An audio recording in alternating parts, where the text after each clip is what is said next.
CKD गुर्दों की दायमी बीमारी में ये बड़ा कॉमन है कि जो खून की कमी एनीमिया होता है, ये बड़ा प्रोनाउंस है, कॉमनली होता है। और इसमें खून की कमी क्यों होती है आज डिस्कस करेंगे, उसका ट्रीटमेंट देखेंगे।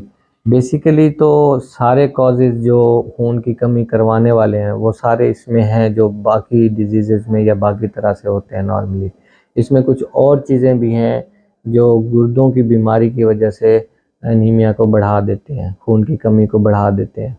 अब इसमें सबसे जो कॉमन कॉजेज़ हैं वो तो वही हैं पहले से जो सब बीमारियों में होते हैं। ब्लीडिंग होती है, कोई विटामिन B12 की डेफिशिएंसी है, आयरन की कमी है, फोलेट की कमी है, कोई हीमोग्लोबिनोपैथीज़ हैं, या कोई ऐसी दवाइयाँ खा रहे हैं जिनकी वजह से इम्यूनोसप्रेशन हो रही है, या कोई इस तरह की दवाइयाँ डायलिसिस रिलेटेड, यानी कि कोई पेशेंट है उसको डायलिसिस के दौरान हेपेटाइटिस सी हो गया है और अब जो है ना उसको हमने हेपेटाइटिस सी का ट्रीटमेंट शुरू कराया, तो उन मेडिसिन की वजह से भी कभी कभी HB कम हो जाता है। अब HB के टारगेट भी मुख्तलिफ हैं, यानी कि अगर आम जनरल पॉपुलेशन को हम देखें तो 14 से 18 तक जैसे हम मेल में लेते हैं 16 से 18, और फीमेल में जो है ना 14 to 16 लेते हैं, ये नॉर्मल आम जनरल पॉपुलेशन के लिए। लेकिन जो CKD के पेशेंट हैं या पेशेंट ऑन डायलिसिस हैं, उनके लिए जो HB का टारगेट है वो थोड़ा सा कम होता है। लाइक हमने उसको मेंटेन करना होता है, 11 से वो कम ना जाए और 13 से अबव ना हो। उसका रीज़न ये होता है कि जब 13 से अबव होगा, क्योंकि इस CKD के साथ कार्डियक और जो फालिज होने का जो मसला है या जो दिल की बीमारियां हैं उनका इंसिडेंस बढ़ जाता है। तो वो स्टेसिस और हीमो कंसंट्रेशन की वजह से, क्योंकि जो पेशेंट ख़ास तौर पे डायलिसिस पे होते हैं उनमें अल्ट्रा फिल्ट्रेशन की जाती है, हीमो कंसंट्रेशन ज़्यादा हो जाती है, तो उनमें जो है ना वो फिर ब्लड का क्लॉट बनने का जो है ना चांस बढ़ जाता है, जिसकी वजह से ये CVS के मसले और जो फॉलिज वगैरह हो सकता है। अब इसमें बेसिकली सबसे पहली जो चीज़ होती है वो होती है एरिथ्रोपोइटिन। अब ये एक ऐसा एंजाइम है ये किडनी के अंदर प्रोड्यूस होता है। अब जब किडनीज ख़राब हो जाते हैं तो ये एंजाइम कम हो जाता है और फिर ख़त्म हो जाता है और किडनीज इसको प्रोड्यूस नहीं करते। अब ये एरिथ्रोपोइटिन बेसिकली इसका क्या फंक्शन होता है कि ये RBCs को बनवाता है, ब्लड सेल्स को बनाता है, एनीमिया से बचाता है, एंडोजेनियसली हमारे अंदर नॉर्मली प्रोड्यूस होता है। जब CKD में ये नहीं होता है तो इसको हम एक्सोजीनियसली यानी बाहर से हमें इसको लगाना पड़ता है। तो सबसे पहले तो इसका हम ट्रीटमेंट करते हैं कि इसको एरिथ्रोपोइटिन को हम लगाते हैं बाहर से। अब इसमें ये सबसे प्रोनाउंस कब होता है? अब पहले हमने डिस्कस किया CKD की स्टेजेस।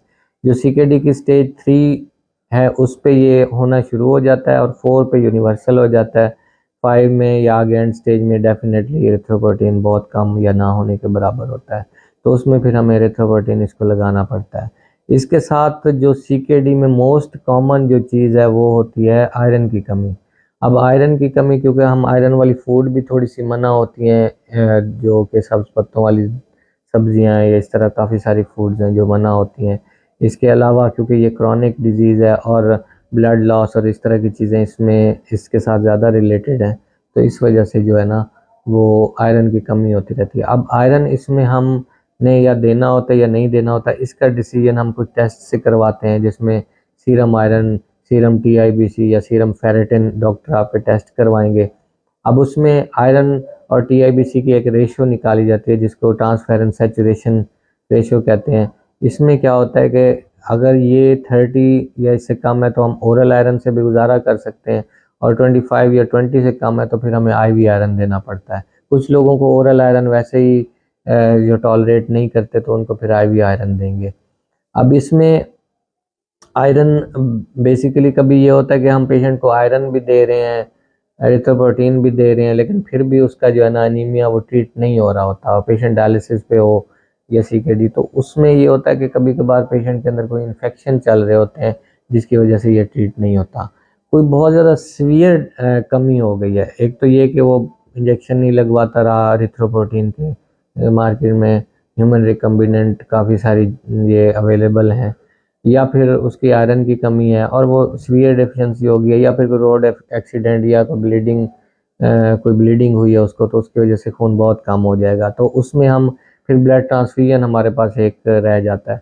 अब ब्लड ट्रांसफ्यूजन भी इसमें, इस डिजीज़ में एक चैलेंज होता है। जो पेशेंट होते हैं बेसिकली वो रीनल ट्रांसप्लांट की तरफ जा रहे हों, तो उनमें ये थोड़ा सा मसला होता है, या रीनल ट्रांसप्लांट हुआ हो तो उनमें मसला ये होता है कि ये ना एलो एंटीजन एंटीबॉडीज़ बना देता है, एलो एंटीबॉडीज़। उसका क्या होता है कि जो डोनर का हमने ब्लड लिया वो हमारे फ्यूचर में जो हम किडनी ट्रांसप्लांट कराएंगे उसके खिलाफ एंटीबॉडीज़ बना सकता है, तो गुर्दा रिजेक्ट होने के बड़े चांसेस बढ़ सकते हैं।